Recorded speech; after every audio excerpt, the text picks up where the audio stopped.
Jadi bukan hanya gizi, tapi perekonomian ini di desanya, Mbak jualan apa di desa itu? Jualan beras, saya beli ya Mbak. Jadi menggerakkan ekonomi juga Betul. maksudnya ya. Minimal 1 kali makannya sudah ditanggung negara. Jadi mengurangi beban yang 2 lagi gitu. Betul. Ya, yang tujuan pertama tadi kita membentuk gizinya itu yang baik, gitu. Kedua, membantu perekonomian rakyat. Jadi tujuan mulia ini teman-teman yang nanti mengelola jangan sampai bergeser daripada tujuan mulia tersebut.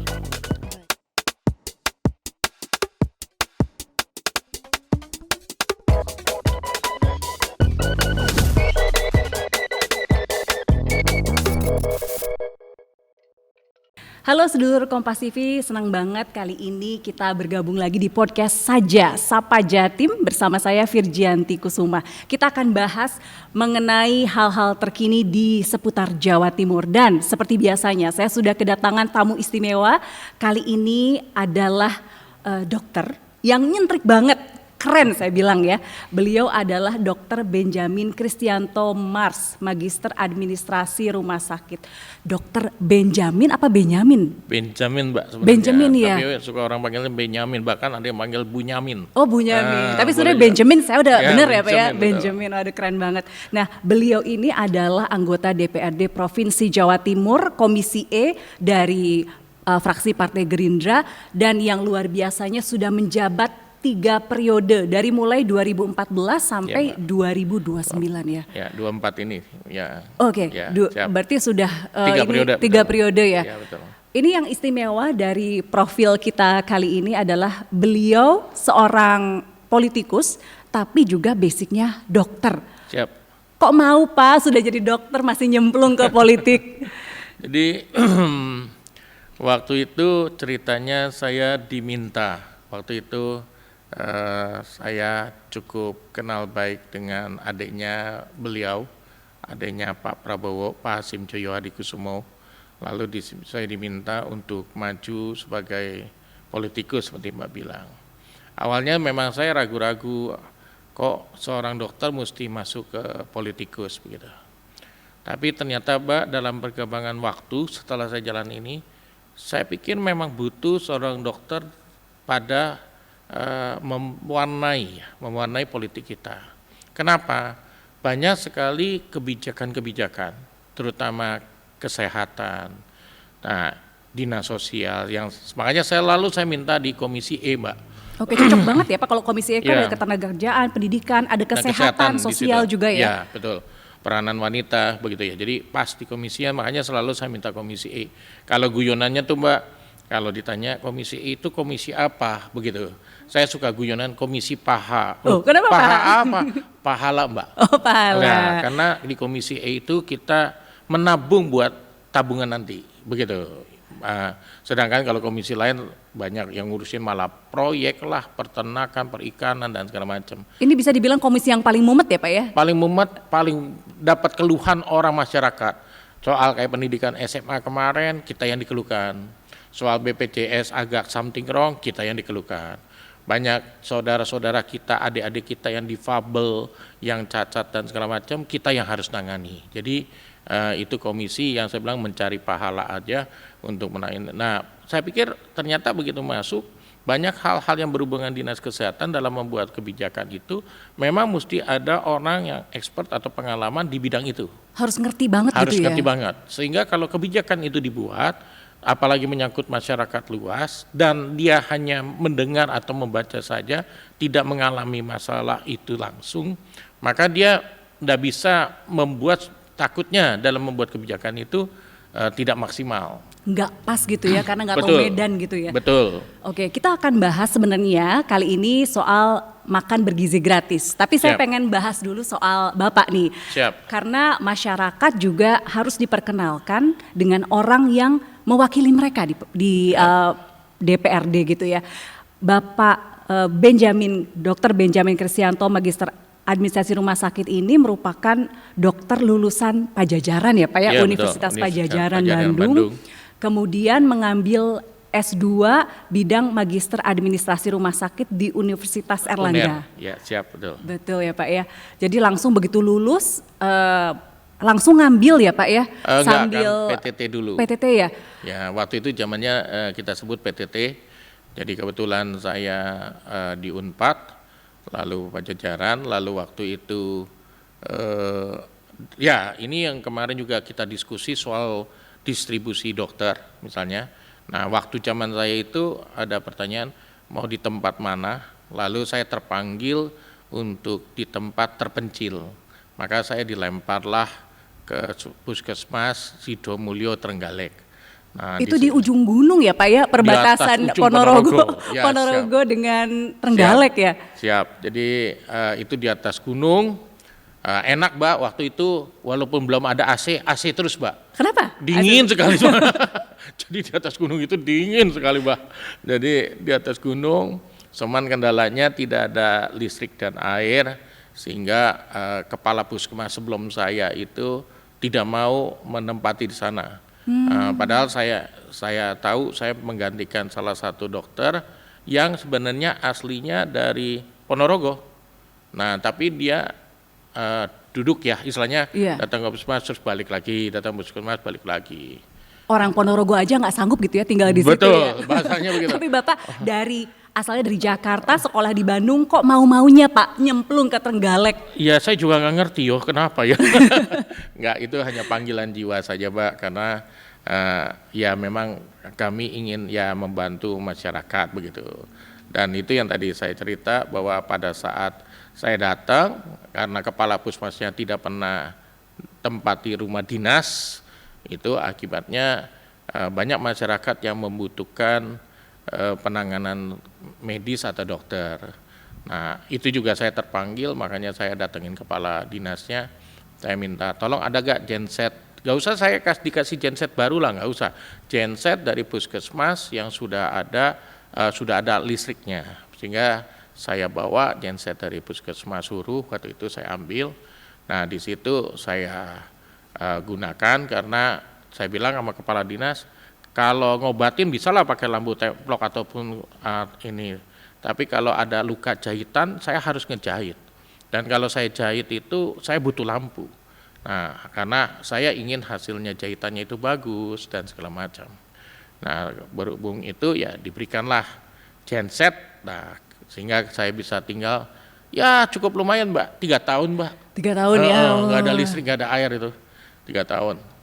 Nah ini kan sulit ya Pak ya, pertama lokasinya terpencil, terus kemudian juga bukan orang asli sana, pasti ada geger budaya, karena saya juga, saya lulusan Unpad sama seperti Bapak, pindah ke Jawa Timur itu beberapa tahun geger budaya Pak, karena budayanya berbeda gitu. Siap, ya asal kita niati ya, jadi kita niati dan kita dasari apa gitu, dasari apa itu maksudnya, kalau kita menganggap ini bagian dari panggilan untuk membantu sesama, makanya tadi saya bilang di Komisi E saya pilih terus itu karena itu bagian dari membantu sesama, dan pahala tadi untuk tabungan pada dunia lain gitu. Setelah kita dipanggil Yang Maha Kuasa, maka itu jadi panggilan begitu maksud saya. Saya pernah Mbak, saya ingat ada bidan gitu kontak kami, diberitahu bahwa ada pertolongan persalinan.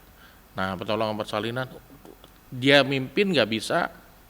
Kalau kita ngerucuk pun perjalanan dari gunung itu ke kota kabupaten pusatnya Trenggalek, rumah sakit itu mungkin 2,5 jam. Jauhnya saking terpencilnya ya. Kalau sekarang ini seperti sini ke Solo. Iya benar juga ya. 2,5 jam. 2,5 jam. Terus gimana Pak waktu itu solusinya? Ya terpaksa saya harus turun dan itu lembah dalam sekali Mbak. Nah, kalau turun itu Mbak, waduh masih cepat, begitu. Nah, begitu sampai ya bersyukur sama Tuhan, akhirnya bayi itu bisa lahir, ditolong, lalu permasalahan lilitan tali pusat dan segala macam bisa kita clearkan.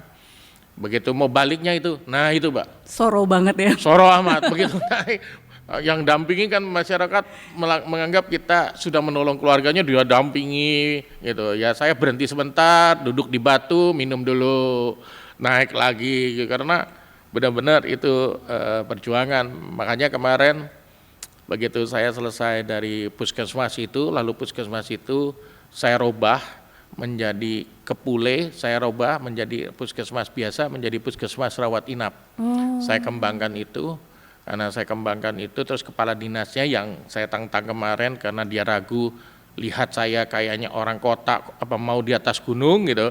Nah ternyata dia dapatkan saya mau di atas gunung, maka dia tawarkan sebenarnya ngambil spesialis obgyn, Mbak.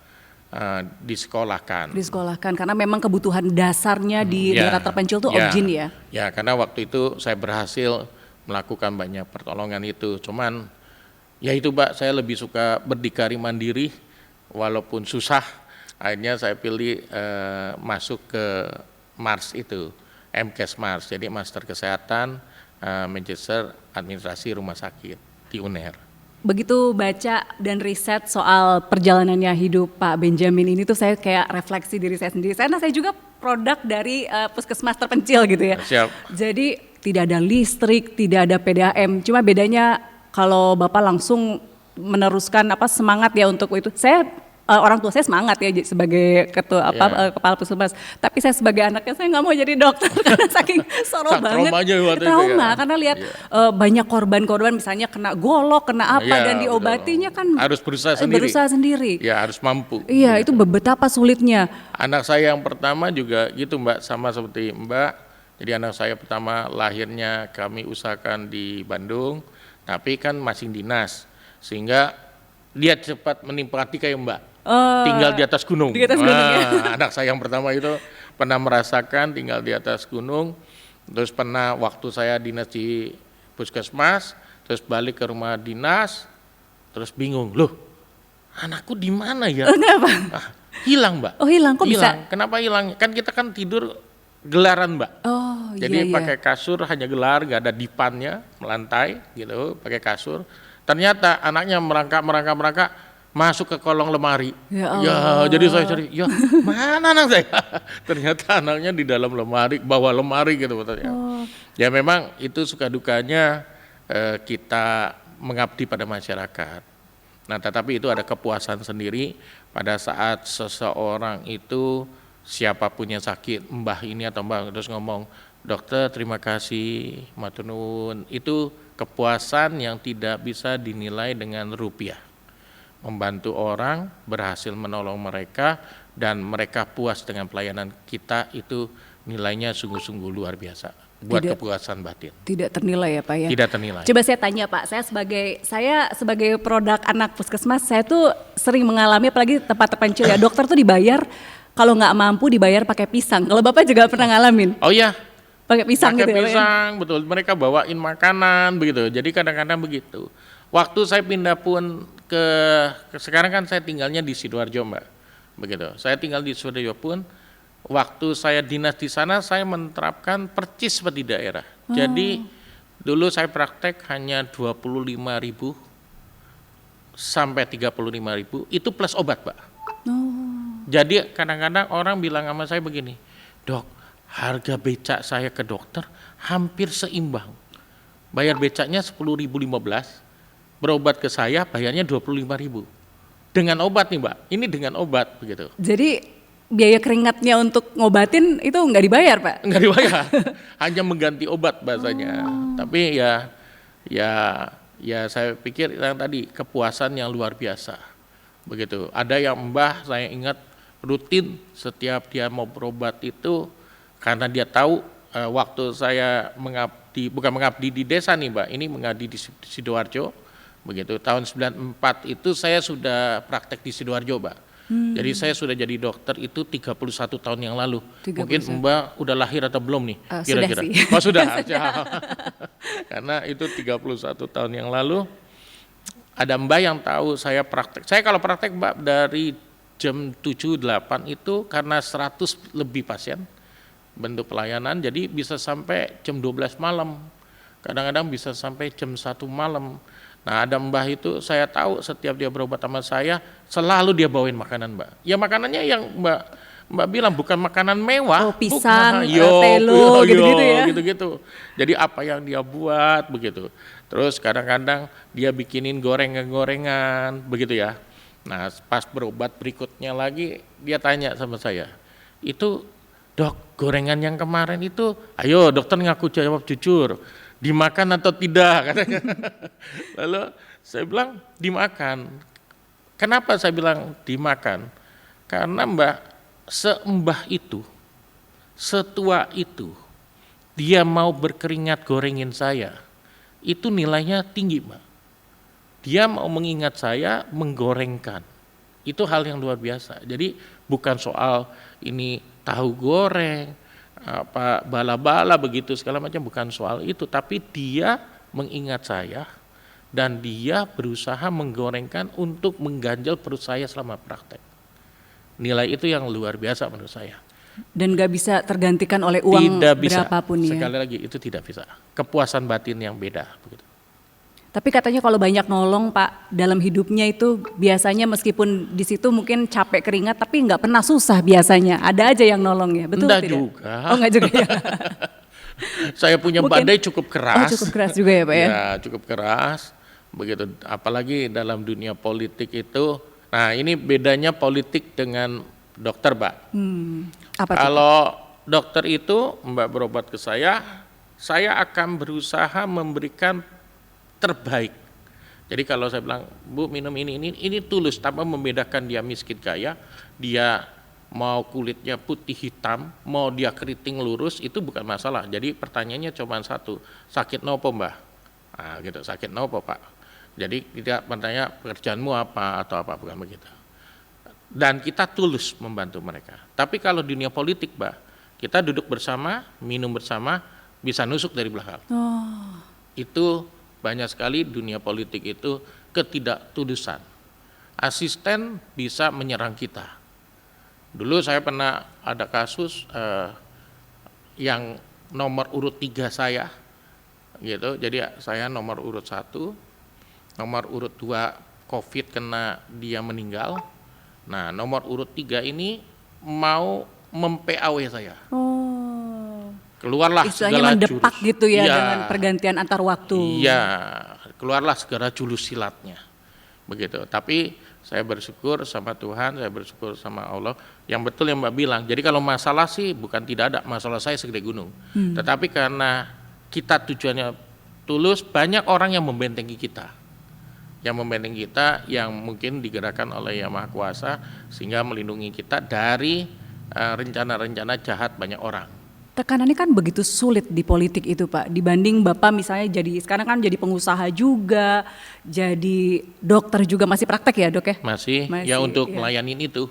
Sekarang kalau udah jadi dewan gini kan mesti sombong sedikit Mbak, jadi tarif saya mesti mahal Mbak. Oh agak mahal ya, Ya. sekarang ya, udah nggak bisa Jadi 25.000, 35.000 nggak bisa, ya? Pak. Jadi sekarang itu 40-50 ribu Mbak. Oh naik 10.000 lumayan. Ya, saya ngomong gini guyonan Mbak, artinya sampai sekarang tuh mungkin kalau boleh saya bilang dokter yang masih murah bahasanya, ya saya masih pakai tarif 40.000 saja, 50.000 saja sekarang karena yang tadi hanya ingin membantu mereka gitu. Nah sekarang pemerintah itu punya niatan baik ya Pak. Ya. Niatan baik terutama dari Presiden Prabowo untuk menciptakan generasi emas. Ya. Dan salah satu yang paling krusial adalah pemenuhan gizi. Itu kan pasti Bapak sering selama di Puskesmas sering sekali melihat bahwa Ya. memang kondisi gizi anak-anak di Indonesia itu kan kurang ya, Ya. terutama kebutuhan proteinnya. Tapi kalau di lapangan sebenarnya gimana sih Pak program makan bergizi gratis yang didengungkan oleh pemerintah? Ya jadi sebenarnya begini Mbak, saya kan kebetulan dari Partai Gerindra. Kebetulan saya ketua Kesira Jawa Timur. Kesira itu apa? Kesehatan Indonesia Raya. Suatu badan sayap yang dibentuk oleh Gerindra untuk kesehatan. Program kita itu banyak yang berjalan luar biasa itu, satu ambulan gratis. Sebelum partai-partai lain, ya partai-partai lain itu menggunakan ambulan, Partai Gerindra ini idenya itu dari kami Pak, untuk ambulan-ambulan gratis. Jadi sudah langsung melaksanakan itu ya? Iya, jadi itu sudah digaungkan. Lalu melihat berhasilnya program ini, maka partai-partai lain ikut meniru, membuat ambulan gratis. Nah kedua sebenarnya ada namanya Mbak revolusi putih di istilah kami. Apa itu revolusi putih? Itu adalah pemberian susu kepada anak-anak. Nah, kenapa pimpinan kami beliau yang presiden sekarang, Pak Prabowo. Jadi Pak Prabowo itu pernah melakukan riset kepada pasukan Kopassus beliau. Waktu beliau masih kepala daripada Kopassus. Jadi tentara-tentara itu dengan uang pribadi beliau, dia belikan susu-susu sebagai tambahan. Sebenarnya di ilmu kesehatan itu sudah ada sejak dulu, yaitu yang istilahnya 4 sehat 5 sempurna. Jadi makanan itu 4 sehat, karbohidrat, protein, terus mineral dan sayur-sayuran, buah-buahan begitu. Ditambah sempurnanya itu adalah susu. Nah, maka beliau mencoba dengan memberikan susu kepada pasukan khusus beliau itu. Ternyata hasilnya itu mereka lebih semangat berlatihan ke medan tempur waktu Bapak maju begitu ya waktu itu. Nah, itu menunjukkan adanya signifikan pengaruh daripada gizi terhadap kinerja. Padahal itu udah dewasa ya, bukan anak-anak ya. Ya, itulah sebabnya maka masuklah dalam satu program kami. Kebetulan juga saya selain ketua Kesira Jawa Timur, saya merangkap bendahara umum Kesira se-Indonesia, Bu. Bendum Kesira Nasional. Jadi saya pegang juga. Nah, di situ kita banyak bikin program. Nah, salah satunya Revolusi Putih, bikin klinik-klinik buat masyarakat tidak mampu begitu. Nah, begitu beliau maju menjadi presiden, maka itu salah satu yang menjadi program daripada beliau adalah melihat stunting itu masih tinggi. Lalu kita tahu kita punya program ingin 2045 ini semua Indonesia menjadi Indonesia emas begitu. Maka untuk mencapai 20 tahun ke depan perlulah generasi muda sekarang dibuat supaya intelektualnya, kepintarannya, gizinya dan segala macamnya tercapai untuk menjadi generasi muda yang hebat nanti. Dan mereka lah yang menjadi penerus kita pada saat tongkat estafet diberikan begitu. Jadi itulah sebabnya adalah program makan bergizi gratis ini. Tujuannya kan mulai dibantu dari hamil, Mbak, sebenarnya. Jadi dari hamil, ibu hamil dibantu gizinya sampai dia lahir, sampai dia PAUD, TK, SD, SMP, SMA. Nah, itu dibantu dengan harapan perkembangan otak mereka bisa maksimal.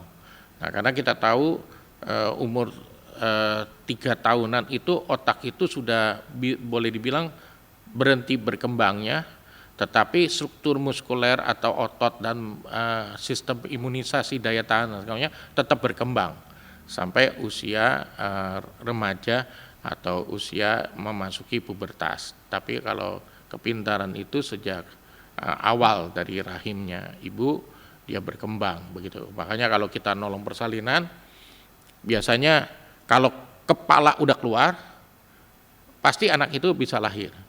Kenapa? Organ terbesar daripada bayi itu bukan di bokongnya atau di pinggulnya tetapi di kepala. Jadi kalau kepala lewat pasti badan lewat, pasti bokong lewat, kaki lewat, begitu ya ceritanya.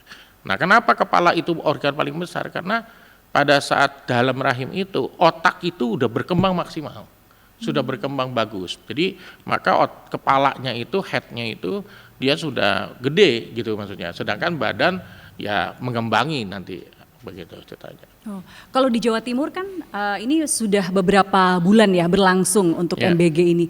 Kalau pengamatan Bapak selama di lapangan bagaimana pelaksanaannya? Jadi saya dapil saya kan kebetulan Sidoarjo ya. Jadi saya kalau reses masih beberapa desa itu belum ada. Padahal kan target Bapak adalah seluruh begitu. Yang kemarin di uji coba itu adalah baru try and error daripada program itu. Jadi sampai kapan Pak periode trial and error-nya? Mestinya tahun ini sudah mulai diaplikasikan ke semua begitu.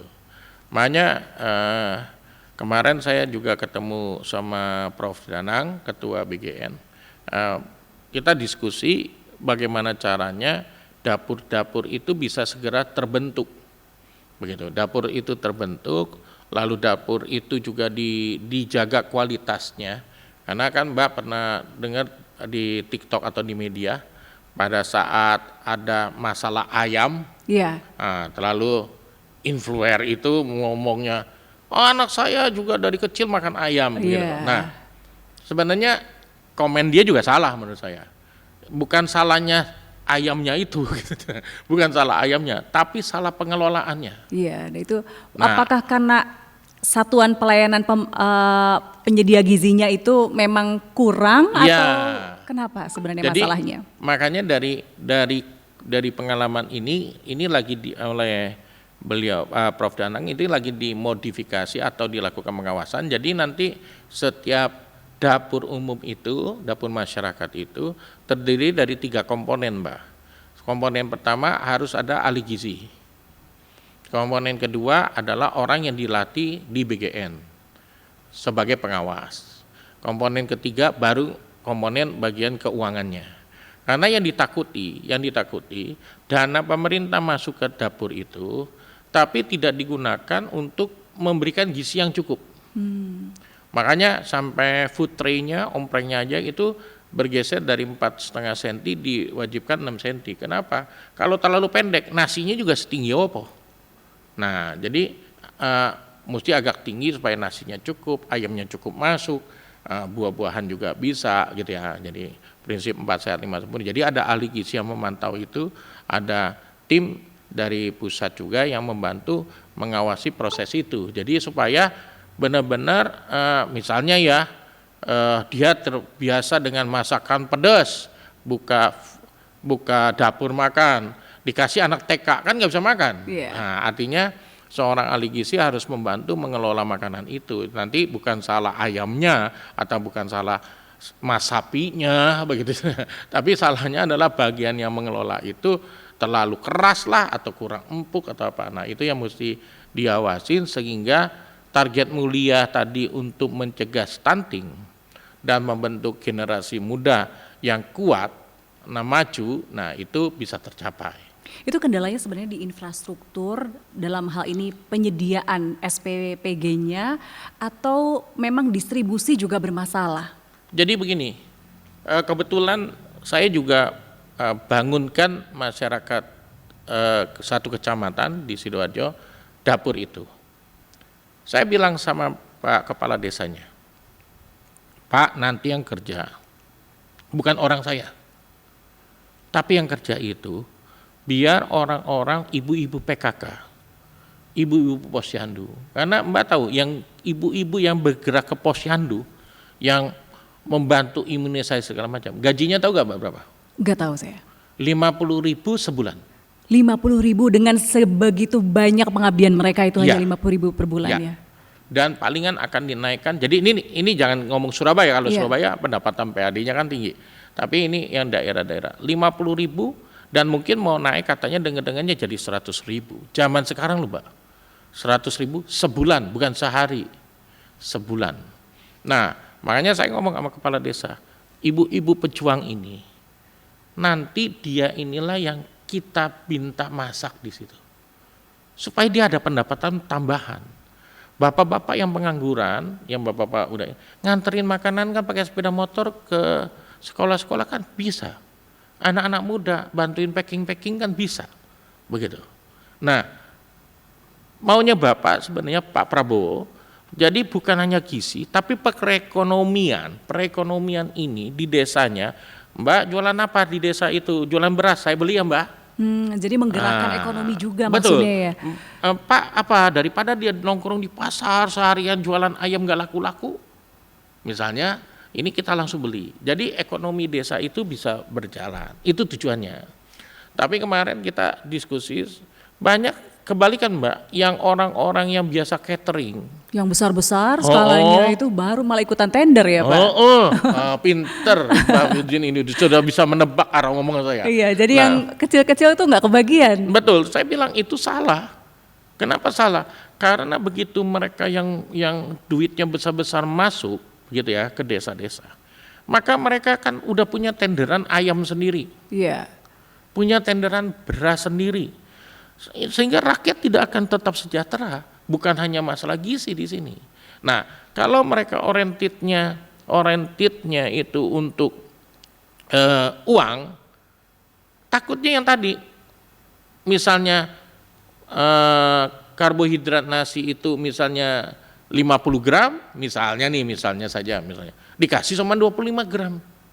Karena oriented mereka kan bisnis. Karena harus cari keuntungan, Iya. harus cari cuan juga kan. Iya.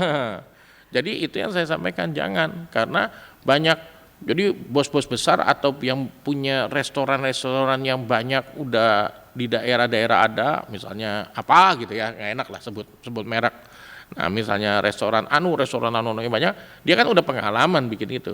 Tetapi dampaknya masyarakat itu tidak terlibat dalam perputaran itu.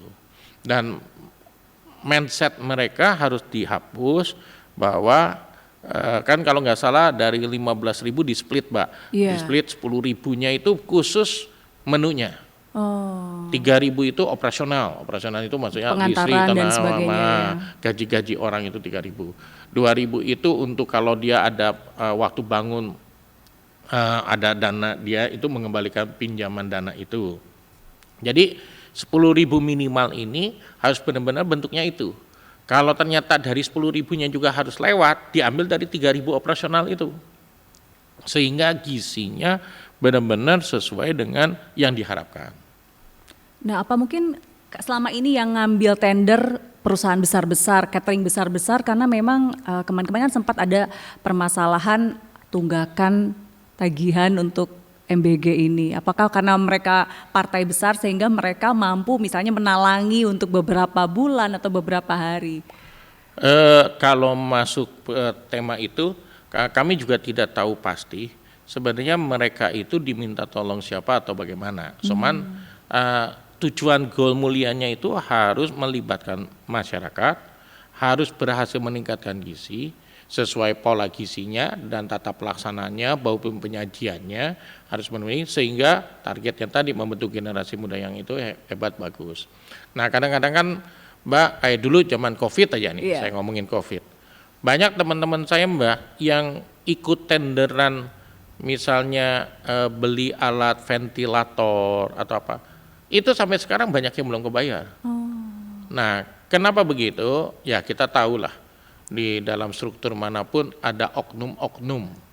Nah, itu yang salah. Makanya makan gizi gratis ini sebenarnya dari Pak Prabowo tujuannya sangat mulia. 2, anggaran oleh beliau sudah disiapkan, tinggal jajaran bawahnya yang harus menata agar benar-benar ini tujuan mulianya tidak terkontaminasi oleh niat-niat bisnis lainnya. Itu dia ya. PR-nya justru sulitnya di situ ya Pak ya. Kan DPRD ini merupakan pihak yang mengawasi, mengevaluasi di lapangan. Kalau di lapangan bagaimana Pak respon dari masyarakat terkait MBG ini? Loh, sangat positif, karena kan ini kan benar-benar makan gratis. Sempat kemarin waktu mau dibentuk pertama kali kan misalnya nih, kok nggak makannya itu 3 kali aja yang gratis? Ya nggak mungkin lah, dana pemerintah sanggup membantu itu. Tapi minimal kan, anak kita Mbak Virgin misalnya, minimal 1 kali makannya sudah ditanggung negara. Jadi mengurangi beban yang 2 lagi gitu. Betul, ya. Sehingga keluarga itu yang mestinya mungkin biayanya besar jadi bisa terbantu. Apalagi yang tadi saya bilang, menghidupkan perekonomian rakyat. Nah, ibu-ibu posyandu yang pendapatannya hanya 50-100 ribu per bulan, sekarang dia bisa dapat, misalnya dia bantu masak-masak dari jam 7 pagi sampai jam 10 misalnya, dikasih 1,5 juta misalnya, kan mereka lebih dapat lagi gitu kan. Dan pekerjaan ini kan pekerjaan yang hal biasa, karena penataan tempat dapur itu Mbak sudah diatur sedemikian rupa sehingga misalnya ada bagian penerimaan, ada bagian mencuci makanannya, ada bagian yang meraciknya, ada bagian yang masak, ada bagian packing, ada bagian nganter. Jadi ada ibu-ibu yang terima, mungkin yang lebih lanjut ya dia bagian terima aja. Nah, mungkin kalau udah berjalan, kami anggota dewan akan memantau kegiatan itu. Jadi Sesuai sejauh dengan ini sudah bagaimana? Saya lihat di Instagram Bapak aktif juga tuh turun ke masyarakat. Tapi Iya. sejauh ini bagaimana dari beberapa daerah yang sudah dapat MBG? Yang dibantu kemarin dari pemerintah ataupun melalui teman-teman kita TNI gitu, itu udah berjalan. Tapi kan itu yang di bawah pengawasan TNI. Tidak bisa kan berbentuk dapur seperti dapur pengen perang terus begitu. Iya. Artinya tiap desa itu kan harus, makanya ada lokasi untuk 3.000. Nah, itu yang sedang lagi berjalan, penataan tempatnya dan segala macam.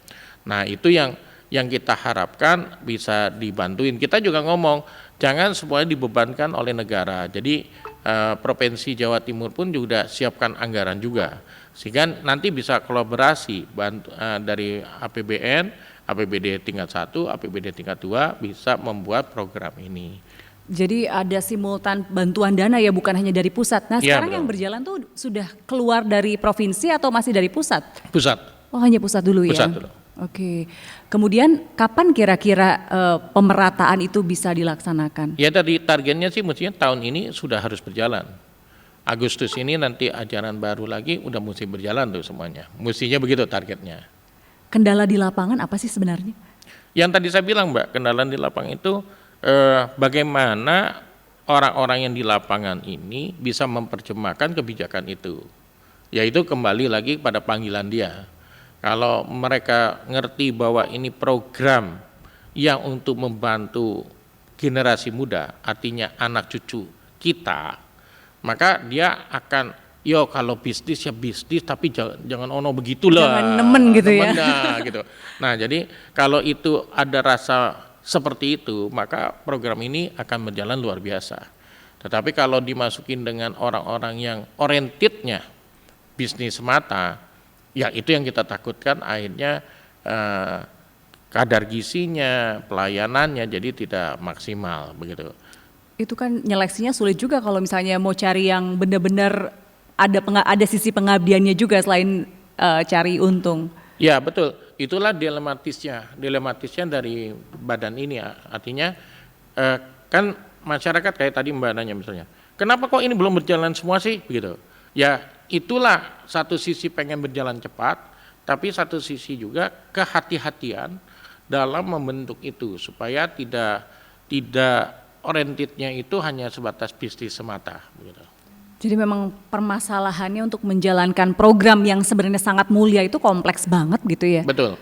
Semua program itu menurut saya bukan hanya ini aja, semua program itu juga ada masalah kompleksnya gitu. Nah, tinggal bagaimana memperjemahkan dan kembali lagi hati kita ini yang harus mengontrol terhadap setiap kegiatan itu.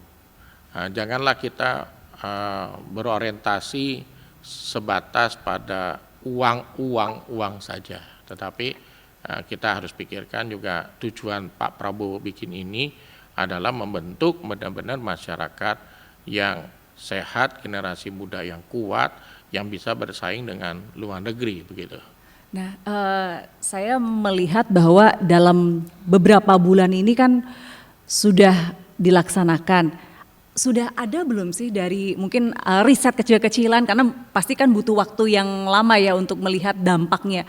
Apakah sudah ada masukan, apakah data-data terbaru dalam beberapa bulan ketika diberikan dengan dibandingkan waktu sebelum diberikan, apakah ada perbedaan? Kalau melihat gitu langsung nggak bisa ya, saya setuju yang Mbak bilang riset itu butuh waktu. Ya.